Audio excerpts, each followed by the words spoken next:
காஞ்சிபுரம் மாவட்டம் ஸ்ரீபெரும்புதூர் அருகே ஸ்பிளெண்டர் பைக்குகளை மட்டுமே குறிவைத்து திருடி வந்த இளைஞர் போலீசாரிடம் சிக்கினார். 16 பைக்குகளை பறிமுதல் செய்து போலீசார் நடத்திய விசாரணையில் தெரிய வந்தது என்ன? ஸ்பிளெண்டர் பைக்குகளை மட்டுமே குறிவைத்து தூக்கும் திருடன். திருடிய பைக்குகளை 6 மாதங்கள் பதுக்கி வைத்து விற்கும் நூதனம். 50க்கும் மேற்பட்ட ஸ்பிளெண்டர் பைக்குகளை திருடியதாக சந்தேகிக்கும் போலீசார். யார் இந்த ஸ்பிளெண்டர் திருடன்? காஞ்சிபுரம் மாவட்டம் ஸ்ரீபெரும்புதூர் அருகே சுங்குவார்சத்திரம் பகுதியைச் சேர்ந்தவர் 37 வயதான நாகூர் மீரான். கடந்த சில நாட்களுக்கு முன்பு தனக்கு சொந்தமான ஸ்பிளெண்டர் பைக்கில் பஜாருக்கு தேநீர் அருந்த சென்றுள்ளார். அப்போது தேநீர் கடைக்கு சென்றுவிட்டு வெளியே வந்தபோது சாலையில் நிறுத்தி வைக்கப்பட்டிருந்த தனது பைக் காணாமல் போனதைக் கண்டு அதிர்ச்சி அடைந்தார்.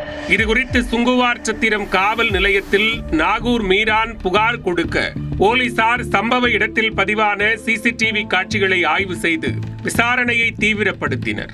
அதில் அரக்கோணத்தைச் சேர்ந்த சுபாஷ் என்பவர் போலீசில் வசமாக சிக்கினார். அப்போது அவரிடமிருந்து நாகூர் மீரானின் திருடப்பட்ட பைக் கைப்பற்றப்பட்டது. தொடர் விசாரணையில் போலீசாரே ஷாக் ஆகும் அளவுக்கு சுபாஷின் பின்னணி குறித்து பல திடுக்கிடும் சம்பவங்கள் தெரிய வந்தது.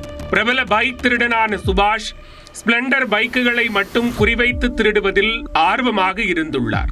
KTM, யமகா உள்ளிட்ட விலை உயர்ந்த பைக்குகள் இருந்தாலும் ஸ்பிளெண்டர் பைக்குகளை திருடுவதையே கவனம் செலுத்தி வந்துள்ளார். பின்னர் திருடிய பைக்கை பஜாரில் குறைந்த விலைக்கு கைமாற்றிவிட்டு ஜாலியாக ஊர் சுற்றி செலவு செய்து கையில் பணம் காலியானதும் மீண்டும் கைவரிசை காட்ட களத்தில் இறங்கி விடுவார்.